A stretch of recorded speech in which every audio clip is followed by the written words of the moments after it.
Hello friends, welcome to the channel concepts everyday once again. और इस video में हम सॉल्व करेंगे सीटेट पेपर फर्स्ट सितंबर 2016 बाल विकास और शिक्षा शास्त्र विभाग को एनालाइज करेंगे। तो चलिए फ्रेंड्स स्टार्ट करते हैं। अगेन आपको ध्यान रखना है कि कई बार ऐसा होता है कि 2 से 3 ऑप्शन सही हो रहे होते हैं, लेकिन वहां पर हमको सबसे उपयुक्त विकल्प का चुनाव करना होता है। The most appropriate option choose करना होता है। तो चलिए सबसे पहला प्रश्न देखते हैं।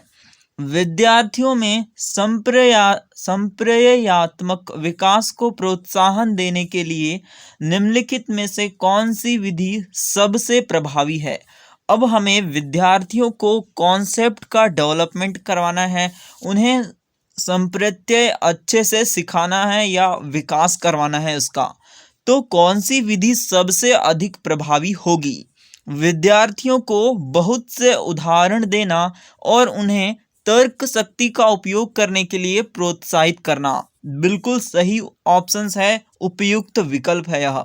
क्योंकि उदाहरण देने से और तर्क शक्ति का उपयोग करने से उनके कॉन्सेप्ट का विकास तो होगा ही, संप्रत्यय का विकास अच्छे से होगा। तो ऑप्शन 1 यहाँ पर सही हो रहा है।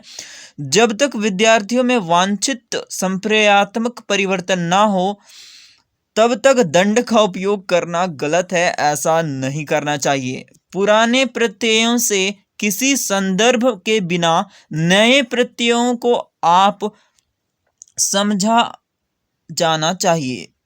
इसका मतलब है कि यहाँ पर कहा जा रहा है new concepts need to be understood on their own without any reference to old ones. एक प्रकार से यह कहा जा रहा है इस ऑप्शंस में कि आप बच्चों से कहिए कि खुद ही आप समझिए, बिना किसी नए प्रत्ययों को अपने आप खुद समझिए, बिना किसी संदर्भ के बिना, यानी कि आप हेल्प नहीं करेंगे। आप बोल रहे हैं बच्चों से कि आप खुद समझिए, तो ये गलत है। आपको हेल्प करना है उनके सीखने में, उनके संप्रत्यय के विकास में। याद करने के लिए कहकर विद्यार्थियों के गलत विचारों को सही विचारों में बदलना, अब ये भी गलत है। आपने याद करने के लिए बोला और विद्यार्थियों ने गलत कॉन्सेप्ट समझा हुआ है और उसे आपने सही बता दिया, तो यह गलत बात है, ऐसा नहीं करना चाहिए। तो यहाँ पर ऑप्शन 1 ही सबसे उपयुक्त होगा। नेक्स्ट क्वेश्चन देखते हैं। प्राथमिक विद्यालय के बच्चे उस वातावरण में सबसे प्रभावी ढंग से सीखेंगे। अब किस वातावरण में सबसे प्रभावी ढंग से सीखेंगे? जहां मूल रूप से पढ़ने, लिखने और गणित की संज्ञानात्मक कुशलताओं पर ही ध्यान का केंद्र होता है और बल दिया जाता है। क्या यहाँ पर केवल पढ़ने, लिखने और गणित की संज्ञानात्मक कुशलताओं पर ही ध्यान दिया जाएगा और इस पर बल दिया जाएगा? तो क्या बच्चे प्रभावी ढंग से सीखेंगे? अभी तो प्राथमिक विद्यालय में है बच्चे और आप उनकी गणित और संज्ञानात्मक कुशलताओं पर ही ध्यान देंगे, बच्चे की खेल पर ध्यान नहीं देंगे, तो क्या इससे बच्चे प्रभावी ढंग से सीख पाएंगे? मुझे नहीं लगता। जहां शिक्षक सारे अधिगमों में आगे होता है और विद्यार्थियों से निष्क्रिय रहने की अपेक्षा करता है, ये तो गलत ही है। अब प्राथमिक विद्यालय में विद्यार्थियों को निष्क्रिय रखना अच्छी बात नहीं है। जहां उनकी संवेगात्मक आवश्यकताओं की पूर्ति होती है और वे अनुभव करते हैं कि वे महत्वपूर्ण हैं, सबसे उचित विकल्प यही हो सकता है। जहां शिक्षक एकाधिकारवादी है और स्पष्ट आदेश देता है कि क्यों किया जाना चाहिए। तो इस प्रकार से भी नहीं करना है, आपको एकाधिकारवादी नहीं होना है प्राथमिक विद्यालय में। तो यहाँ पर सबसे उचित विकल्प ऑप्शन 3 ही है, क्योंकि यह बताता है कि बच्चे की संज्ञानात्मक आवश्यकताओं की पूर्ति कर रहे हैं आप, साथ ही साथ आप उन्हें अनुभव करवा रहे हैं कि वह महत्वपूर्ण है। देखिए, जब आप प्राथमिक विद्यालय में बच्चों को यह अनुभव करवाते हैं कि वे महत्वपूर्ण हैं, तो बच्चे अच्छे से सीखने में सक्षम हो जाते हैं। तो यहाँ पर ऑप्शन 3 ही उचित है। नेक्स्ट क्वेश्चन देखते हैं। एक बच्चा खिड़की के सामने से एक कौवे को उड़ता हुआ देखता है और कहता है एक पक्षी है। अब उसने कहा कि एक पक्षी है, इससे बच्चे के विचार के बारे में क्या पता चलता है? बच्चे की स्मृतियां पहले ही भंडारित होती हैं। बिल्कुल ऐसा पता चलता है कि बच्चे को किसी ने पहले से बताया है कि वह एक पक्षी है, इसीलिए तो उसने अभी देखा और कहा वह एक पक्षी। बच्चे में पक्षी का प्रत्यय विकसित हो गया है। अब पक्षी को देखकर पक्षी ही कह रहा है, इसका मतलब उसका कॉन्सेप्ट या प्रत्यय विकसित तो हुआ ही है। ऑप्शन 2 भी यहाँ बी भी करेक्ट है। बच्चे ने अपने अनुभव बताने के लिए भाषा के कुछ उपकरणों का विकास कर लिया है। बिल्कुल सही बात है, भाषा का उपयोग तो कर ही रहा है। तो यहाँ पर ऑप्शन 1 ही करेक्ट हो जाएगा, ए, बी और सी। नेक्स्ट क्वेश्चन देखते हैं। कोई शिक्षिका अपने विद्यार्थियों को क्या कहे कि उन्हें भीतरी प्रेरणा के साथ कार्य करने के लिए प्रोत्साहित कर सके। भीतरी प्रेरणा के साथ कार्य करने के लिए प्रोत्साहित करना है उसे बच्चों में, इस प्रकार से प्रोत्साहन देना है कि उनके अंदर से प्रेरणा आए। क्या कहना चाहिए उसको? काम जल्दी पूरा करो तो तुम्हें एक टॉफी मिलेगी। क्या यह भीतर से आ रहा है? नहीं, बाहर से टॉफी से आ रहा है तो प्रेरणा, ये मतलब यह गलत है।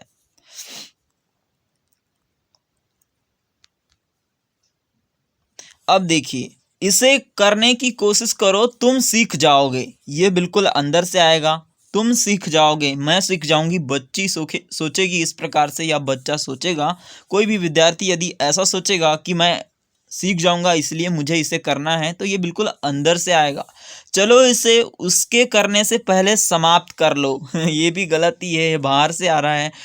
तुम उसके जैसे क्यों नहीं हो सकते? देखो उसने एक कदम ठीक कर दिया, वाह वाह, क्या बाहर से अभिप्रेरित करने की प्रोसेस कर रहे हैं आप।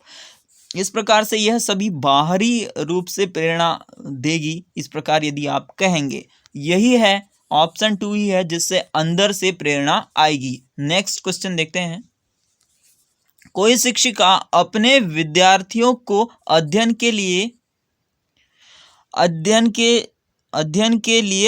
करने हेतु, इसका मतलब है कि यहाँ पर कहा जा रहा है motivated towards learning for the sake of learning.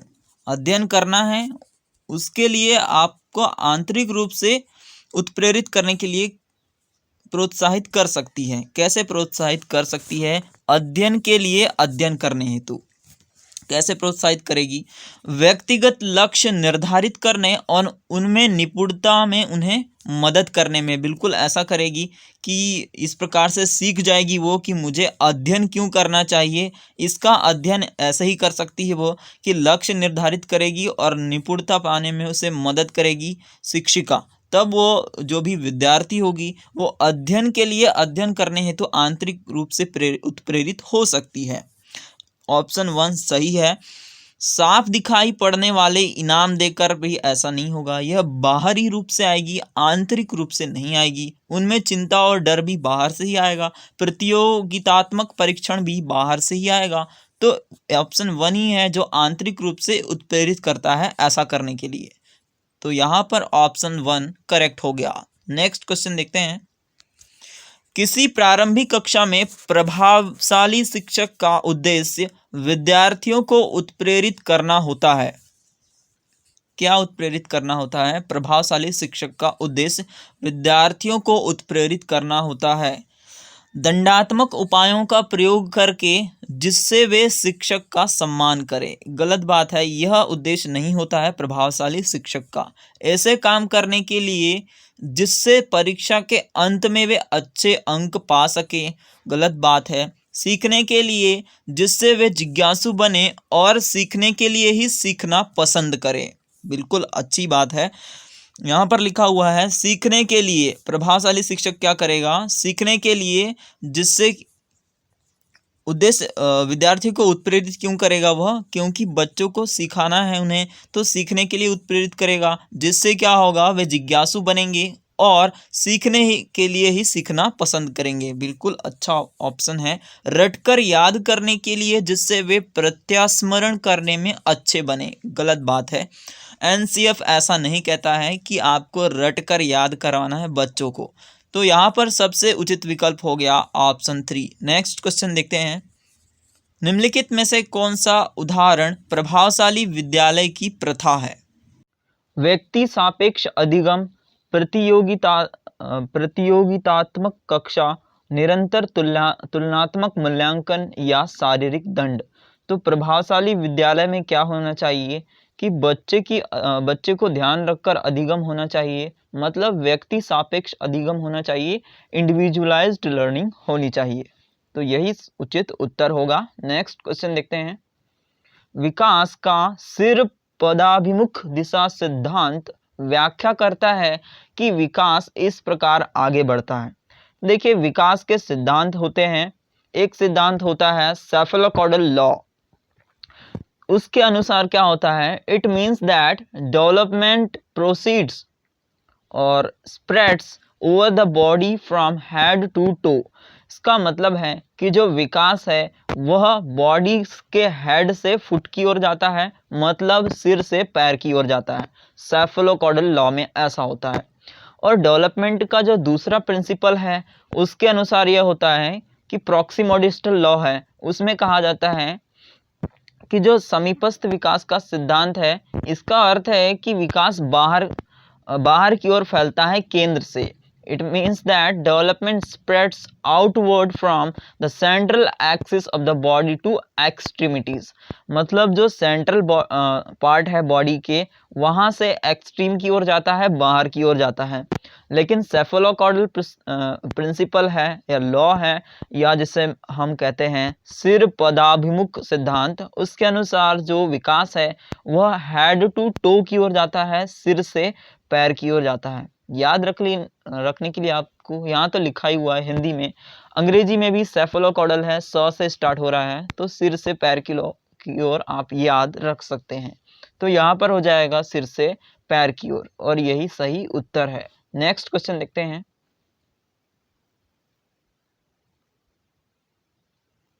भाषा विकास के लिए सबसे संवेदनशील समय निम्नलिखित में से कौन सा है? तो यह माना जाता है प्रारंभिक बचपन का समय। नेक्स्ट क्वेश्चन देखते हैं। 1 वर्ष की लड़की खेलकूद में असाधारण योग्यता का प्रदर्शन करती है। उसके माता पिता दोनों ही खिलाड़ी हैं। उसे नित्य प्रशिक्षण प्राप्त करने भेजते हैं और सप्ताहांत में उसे प्रशिक्षण देते हैं। बहुत संभव है कि उसकी क्षमताएं निम्नलिखित दोनों के बीच परस्पर प्रतिक्रिया का परिणाम होगी। तो यह होगी अनुवांशिकता और पर्यावरण। जो भी हमारा आचरण है, व्यवहार है, क्षमताएं हैं, वह अनुवांशिकता और वातावरण के अंतःक्रिया या प्रतिक्रिया का परिणाम होती हैं। नेक्स्ट क्वेश्चन देखते हैं। निम्नलिखित में से कौन से सामाजिकरण के गौण वाहक हो सकते हैं? गौण वाहक है सेकेंडरी एजेंसी है, प्राइमरी नहीं है। प्राइमरी में क्या आएगा, हमारा परिवार। तो परिवार के सदस्य प्राइमरी में आएगा, सेकेंडरी में नहीं आएगा। परिवार प्राइमरी में आएगा, प्राथमिक में आएगा।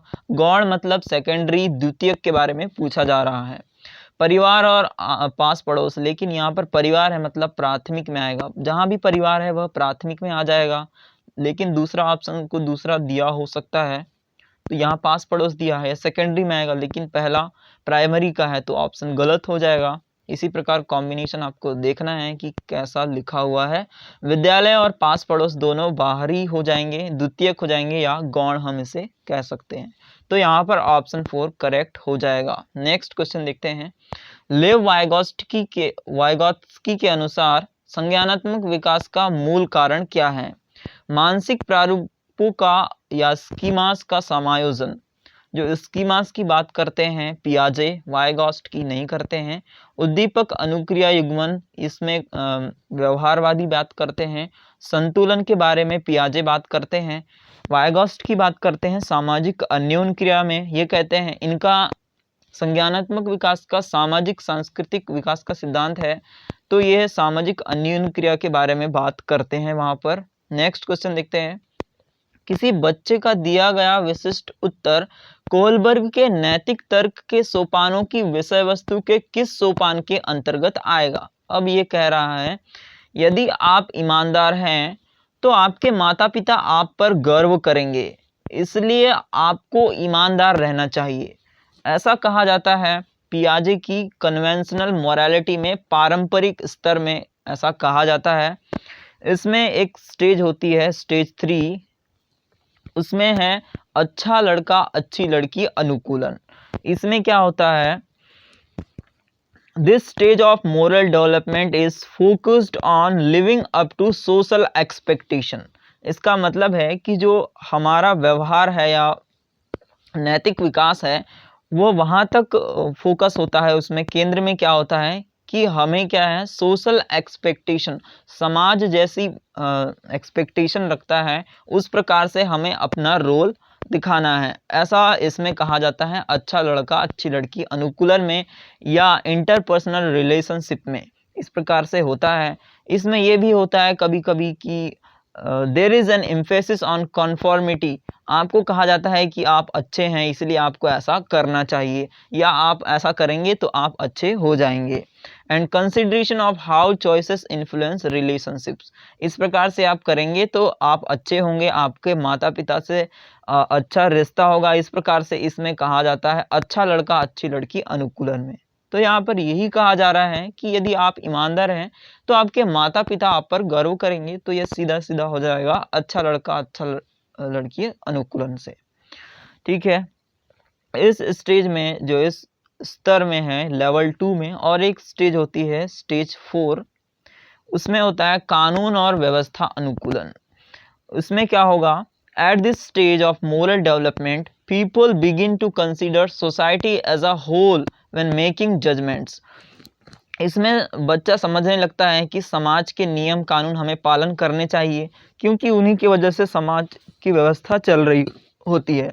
The focus is on maintaining law and order by following the rules, doing once duty. हमें ड्यूटी का पालन करना चाहिए, जो भी समाज के नियम हैं, तभी हमारा समाज अच्छे से चलेगा, ऐसा सोचने लगता है बच्चा इस स्टेज में।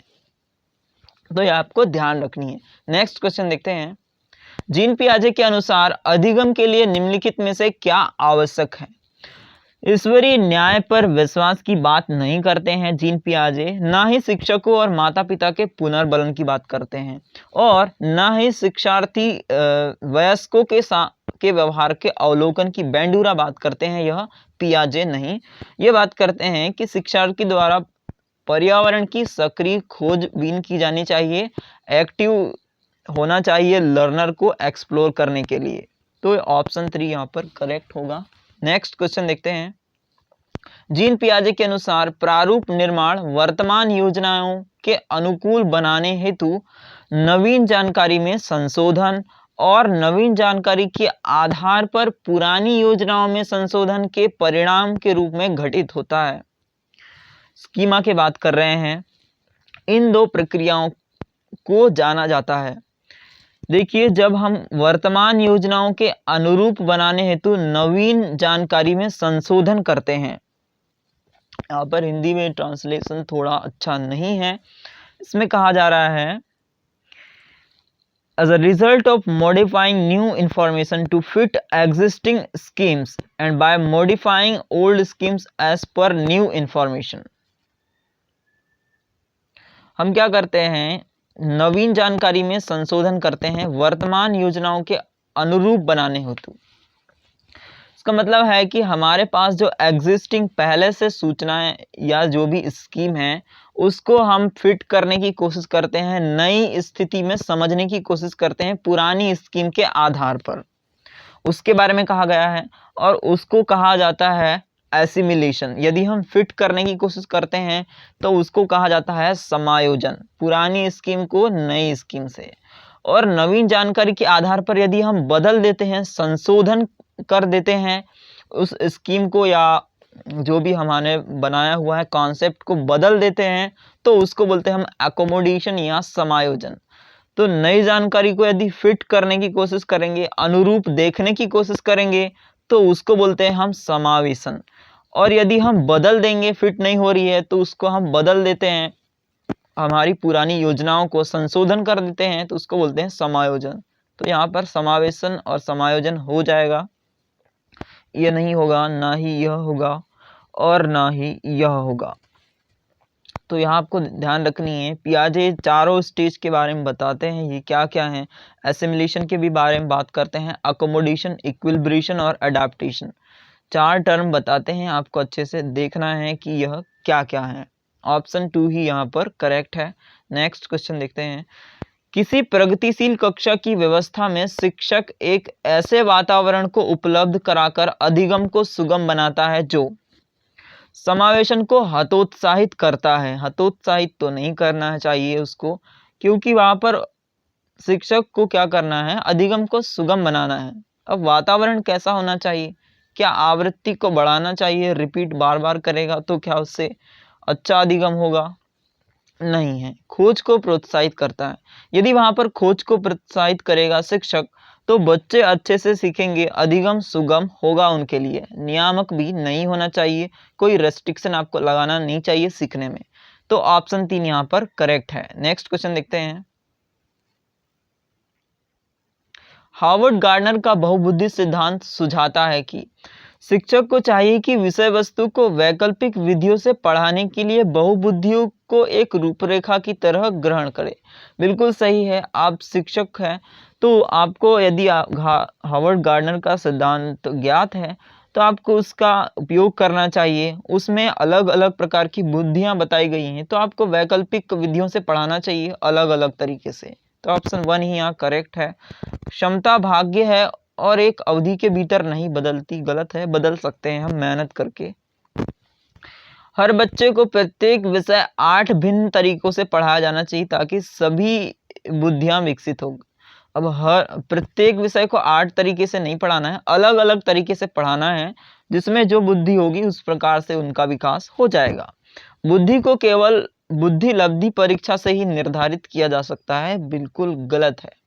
तो ऑप्शन 1 ही यहाँ पर करेक्ट है कि इस प्रकार से आपको अलग अलग विधियों से पढ़ाना है। जो विधियां जिस बच्चे को पसंद आएगी वो उस प्रकार से सीख लेगा। नेक्स्ट क्वेश्चन देखते हैं। कोई 5 साल की लड़की एक टी शर्ट को तह करते हुए अपने आप से बात कर रही है। ये टी शर्ट को फोल्ड कर रही है और अपने आप से बात कर रही है। लड़की द्वारा प्रदर्शित व्यवहार के संदर्भ में निम्नलिखित में से कौन सा कथन सही है? तो देखिए, इस प्रकार जब व्यवहार होता है तो उसको पियाजे बोलते हैं कि यह अहम केंद्रित भाषा है, और लेवाइगोस्की इसको बोलते हैं कि इस प्रकार की जो निजी भाषा है। ध्यान रखना है कि पियाजे इसको अहम केंद्रित भाषा बोलते हैं, लेकिन लेवाइगोस्की निजी भाषा बोलते हैं। से अपनी क्रियाओं को नियंत्रित करने का प्रयास करेगा, ऐसा बोलते हैं जीन पियाजे और वाइगोस्की। जीन पियाजे would explain this as egocentric speech कहते हैं, while Vygotsky would explain this as child's attempt to regulate her actions through private speech. Private speech की बात करते हैं लेव वाइगोत्स्की, और जीन पियाजे बोलते हैं कि यह इगोसेंट्रिक स्पीच है। तो ऑप्शन 4 करेक्ट है। यहाँ पर दोनों अहम केंद्रित है ऐसा नहीं कहते हैं, ना ही पियाजे और लेव वाइगोत्स्की इसकी व्याख्या करने के लिए अपनी माँ के अनुकरण के बारे में बात नहीं करते हैं। जीन पियाजे इसकी व्याख्या सामाजिक अन्योन्य क्रिया के बारे में बात नहीं करेंगे। ठीक है, जीन पियाजे सामाजिक अन्योन्य क्रिया के बारे में बात नहीं करते हैं। तो ऑप्शन यहाँ पर गलत लिखे हुए हैं, ऑप्शन 4 ही यहाँ करेक्ट है। नेक्स्ट क्वेश्चन देखते हैं। लिंग है, लिंग क्या है? सहज गुण है या सामाजिक संरचना है? जैविक सत्ता है या शारीरिक संरचना है? तो लिंग है, जेंडर की जो कॉन्सेप्ट है वो उसको माना जाता है कि ये सोशल कंस्ट्रक्ट है, समाज का बनाया हुआ है। लिंग जो है वो बायोलॉजिकल एस्पेक्ट है, उससे अलग होता है, यह सोशल कंस्ट्रक्ट होता है, ऐसा माना जाता है हम। तो हो गया ये लिंग, सामाजिक संरचना। नेक्स्ट क्वेश्चन देखते हैं। लेवाइगोत्स्की के समाज संरचना सिद्धांत में दृढ़ विश्वास रखने वाले शिक्षक के नाते आप अपने बच्चों के आकलन के लिए निम्नलिखित में से किस विधि को वरीयता देंगे? लेवाइगोत्स्की के सामाजिक संरचना सिद्धांत पर आप बिलीव करते हैं तो आप सामाजिक सांस्कृतिक परिप्रेक्ष्य में बच्चों को सिखाने के लिए जो भी वातावरण उचित होगा उस प्रकार का वातावरण देंगे आप। तो विधि क्या होगी यहाँ पर? इस प्रकार की विधि तथ्यों पर आधारित प्रत्यास्मरण तो नहीं होगा, वस्तुपरक बहुविकल्पी प्रश्न भी नहीं होंगे। यहाँ पर सामाजिक इंटरेक्शन या सामाजिक अंतःक्रिया तभी होगी जब आप सहयोगी प्रोजेक्ट देंगे कि बच्चे मिलजुल कर कोई प्रोजेक्ट करें। तो ऑप्शन 3 यहाँ पर करेक्ट हो जाएगा। नेक्स्ट क्वेश्चन देखते हैं। अपनी कक्षा की वैयक्तिक भिन्नताओं से निपटने के लिए शिक्षक को चाहिए कि बच्चों से बातचीत करे और उनके दृष्टिकोण को महत्व दे। बिल्कुल सही है। व्यक्तिगत भिन्नताएं, अलग अलग बच्चों से बातचीत करेंगे आपकी, कैसा सीख रहे हैं आप या नहीं सीख रहे हैं, क्या विधि से आप सीख सकते हैं, उनका दृष्टिकोण समझने का प्रयास करेंगे, महत्व देंगे, तो बिल्कुल इस प्रकार से आप निपट सकते हैं, हर बच्चे को सहायता दे सकते हैं। विद्यार्थियों के लिए कठोर नियमों को लागू करने से यहाँ पर व्यक्तिगत विभिन्नताओं से निपटने में सहायता नहीं मिलेगी। शिक्षण और आकलन के समान मानक नहीं होने चाहिए। हर बच्चे का अलग अलग मानक आप इस्तेमाल कर सकते हैं। बच्चों को उनके अंकों के आधार पर अलग और नामित आपको नहीं करना है। तो ऑप्शन 1 ही यहाँ करेक्ट है। नेक्स्ट क्वेश्चन देखते हैं। आकलन उद्देश्यपूर्ण होता है यदि यह केवल एक बार वर्ष के अंत में नहीं होना चाहिए, बीच बीच में भी आकलन करना है, आपको समस्या समाधान भी करना है बच्चों की। विद्यार्थियों की उपलब्धियों में अंतर करने के लिए तुलनात्मक मूल्यांकन नहीं करने चाहिए। विद्यार्थियों में कंपटीशन बढ़ेगा, इससे प्रतियोगिता बढ़ेगी, इससे विद्यार्थियों में भय और तनाव का संचार हो। आकलन ऐसा नहीं होना चाहिए कि विद्यार्थियों में भय आ जाए। इससे विद्यार्थियों और शिक्षकों को फीडबैक मिलता है, बिल्कुल प्रतिपुष्टि मिलती है, शिक्षकों को भी और विद्यार्थियों को भी। शिक्षकों को इसलिए कि अच्छे से सिखा रहे हैं या नहीं यह पता चलेगा, और विद्यार्थियों को यह कि वे सीख रहे हैं या नहीं, क्या समस्याएं आ रही हैं सीखने भी, यह भी पता चलेगा आकलन से। तो इस प्रकार यह उत्तर हो जाएगा ऑप्शन 4। नेक्स्ट क्वेश्चन देखते हैं। राष्ट्रीय पाठ्यचर्या की रूपरेखा के अनुसार शिक्षक की भूमिका सुविधादाता की होनी चाहिए, बच्चों को हेल्प करना है उनके सीखने में, एनसीएफ ऐसा कहता है। नेक्स्ट क्वेश्चन देखते हैं। अनुसंधान सुझाते हैं कि एक विधि कक्षा में अपने विद्यार्थियों से शिक्षिका की अपेक्षाएं विद्यार्थियों के अधिगम। Research suggest that in a diverse classroom, अलग अलग विविध कक्षा है तो उसमें क्या होगा, डाइवर्स क्लासरूम है। अ टीचर्स एक्सपेक्टेशन फ्रॉम हर स्टूडेंट्स, क्या होना चाहिए, शिक्षिका की क्या अपेक्षा होनी चाहिए विद्यार्थियों से, आपको बताना है। तो अधिगम के बारे में पूछा जा रहा है कि अधिगम के संबंध में शिक्षिका की क्या अपेक्षाएं होनी चाहिए, के संबंधित मानी नहीं जानी जाती है। क्या एक विविध कक्षा में शिक्षिका की एक्सपेक्टेशन क्या होनी चाहिए के साथ संबंधित नहीं मानी जाती है, गलत है।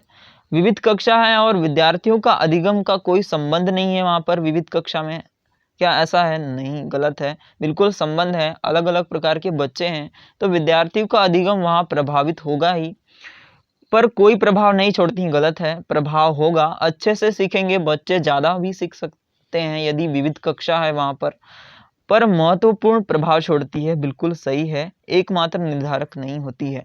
नेक्स्ट क्वेश्चन देखते हैं। विशेष आवश्यकता वाले बच्चों को शामिल करना विद्यालयों पर भार बढ़ा देगा, गलत है। शिक्षण के प्रति दृष्टिकोण विषय वस्तु और धारणा परिवर्तन की अपेक्षा करता है। शिक्षक यदि यह सोचने लगा कि इस प्रकार के बच्चों को शामिल नहीं किया जाना चाहिए सामान्य कक्षा में, तो यह दृष्टिकोण बदलने की आवश्यकता है। अब अलग विषय वस्तु भी पढ़ाना पड़ेगा उनकी विशेष आवश्यकता के अनुसार, साथ ही साथ आपकी धारणा भी बदलनी पड़ेगी, तो ये सब परिवर्तन करने की अपेक्षा रखता है। इस प्रकार यदि आप सिखाना चाहते हैं विशेष आवश्यकता वाले बच्चों को सामान्य कक्षा में, एक काल्पनिक लक्ष्य तो नहीं है, बिल्कुल वास्तविक है, हो सकता है, संभव है। जिनमें अक्षमता ना हो उन बच्चों के लिए हानिकारक भी नहीं है, उनके लिए फायदेमंद है यह, तो ऑप्शन 2 यहाँ करेक्ट होगा। नेक्स्ट क्वेश्चन देखते हैं। विविध प्रकार की सामाजिक और आर्थिक सांस्कृतिक पृष्ठभूमि के बच्चों से युक्त कक्षा सभी विद्यार्थियों के अधिगम अनुभवों को बढ़ाती है, यह कथन है, सत्य है। विविध प्रकार की सामाजिक आर्थिक सांस्कृतिक बच्चे हैं, हर तरीके के बच्चे पढ़ रहे हैं एक ही कक्षा में, तो ये क्या होगा, इससे बिल्कुल सही कथन है ये, क्योंकि इससे कक्षा अधिक श्रेणीबद्ध दिखाई देगी। सही कथन है लेकिन श्रेणीबद्ध दिखाई देगी ऐसा सही नहीं है, गलत, क्योंकि गलत तो है ही, तो सही हो जाएगा यह ऑप्शन, लेकिन क्योंकि यह आवश्यक स्पर्धा की ओर ले जाती है, गलत है, अनावश्यक स्पर्धा की ओर ले जाती है। तो क्या स्टेटमेंट यह गलत है, गलत नहीं है, स्टेटमेंट सही है, ठीक है, तो ये गलत ही हो जाएगा ऑप्शन, क्योंकि स्टेटमेंट सही है कि विविध प्रकार की सामाजिक आर्थिक और सांस्कृतिक पृष्ठभूमि के बच्चों से युक्त कक्षा सभी विद्यार्थियों के लिए अनुभव को बढ़ाती है। तो स्टेटमेंट तो सही है, मतलब गलत वाला ऑप्शन ये गलत है, ये भी गलत ही हो गया। सही, क्योंकि बच्चे अपने साथियों से अनेक कौशल सीखते हैं, बिल्कुल सही है, यह स्टेटमेंट सही हो जाएगा और यहाँ पर भी कथन सही लिखा हुआ है। नेक्स्ट क्वेश्चन देखते हैं। सुनने में असमर्थ बच्चा नियमित विद्यालय में बहुत अच्छा कर सकता है यदि उससे उपयुक्त सुविधा और साधन उपलब्ध कराए जाए। बिल्कुल सही है, ऐसा हो सकता है कि सुनने में असमर्थ बच्चा भी वहाँ पर सुविधा मिले उसको, साधन, तो वो अच्छा कर सकता है। नियमित विद्यालय में अपने सहपाठियों के समान प्रदर्शन नहीं कर सकेगा, अच्छा तो कर सकेगा ना, अगर ये नहीं कर सकता तो उपयुक्त विकल्प तो यही है। श्रवण असमर्थता वाले बच्चों के विद्यालय में ही भेजा जाना चाहिए, नियमित विद्यालय में भेजना चाहिए। समावेशी कक्षा की अवधारणा से हम ऐसा कहते हैं कि श्रवण असमर्थ है बच्चों में तो उसको सामान्य विद्यालय में भेजना चाहिए। केवल अकादमिक शिक्षा से लाभ नहीं उठा पाएगा, उसे उसके स्थान पर व्यावसायिक शिक्षा दी जानी चाहिए। अब आप अकादमिक शिक्षा के स्थान पर व्यावसायिक शिक्षा यानी सामान्य शिक्षा बच्चे जो ग्रहण करते हैं उसके स्थान पर व्यावसायिक शिक्षा दे देंगे तो क्या बच्चा अच्छे से जीवन अपन करेगा? नहीं, उसको सामान्य शिक्षा भी चाहिए, व्यावसायिक शिक्षा भी चाहिए। तो ऑप्शन गलत है ये सब, ऑप्शन 1 ही यहाँ करेक्ट है। नेक्स्ट क्वेश्चन देखते हैं। निम्नलिखित में से कौन सी विशेषता प्रतिभावान शिक्षार्थी की है? वह बहुत ही तुनक मिजाज होता है। गलत बात है, छोटी छोटी बातों को वह ऐसा जिद्दी होता है, इस प्रकार से छोटी छोटी बातों को सेंसिटिव हो जाता है, तो ऐसा नहीं होता है। वह रस्मी व्यवहार करता है, जैसे हाथ थपथपाना, डोलना, ये भी गलत है। इस प्रकार से बालक है तो ये क्या, ये विशेष प्रतिभावान है। वह आक्रामक और कुंठित हो जाता है, ऐसा भी नहीं है। यदि कक्षा की गतिविधियां अधिक चुनौतीपूर्ण नहीं होती, प्रतिभावान बालक है तो सामान्य समस्याएं जल्दी ही समाधान हो जाती हैं, तो उसको क्या है, यदि कक्षा की गतिविधियां चुनौतीपूर्ण नहीं होती तो वह कम प्रेरित अनुभव करता है और ऊब जाता है। बिल्कुल सही विकल्प है। नेक्स्ट क्वेश्चन देखते हैं। एक शिक्षिका अपनी प्राथमिक कक्षा में प्रभावी अधिगम को बढ़ा सकती है। कैसे बढ़ाएगी? अपने विद्यार्थियों में प्रतियोगिता को प्रोत्साहन देकर नहीं बढ़ा सकती, विषय वस्तु को विद्यार्थियों के जीवन के साथ संबंधित करके बिल्कुल बढ़ा सकती है। इस प्रकार से अधिगम अच्छा होगा। अधिगम में छोटी छोटी उपलब्धियों के लिए पुरस्कार देने से भी नहीं होगा, ड्रिल और अभ्यास से भी नहीं होगा। इस प्रकार से जीवन से संबंधित करके अधिगम को बढ़ा सकती है। नेक्स्ट क्वेश्चन देखते हैं। बच्चों के बारे में निम्नलिखित में से कौन से कथन सही है? बच्चे जानकारी के निष्क्रिय प्राप्तकर्ता नहीं है, सक्रिय प्राप्तकर्ता है। बच्चे समस्या समाधान करता है, सही है। बच्चे वैज्ञानिक शोधकर्ता भी सही है। बच्चे पर्यावरण के सक्रिय अन्वेषक भी सही है। तो इस प्रकार ऑप्शन यहाँ पर हो जाएगा 4।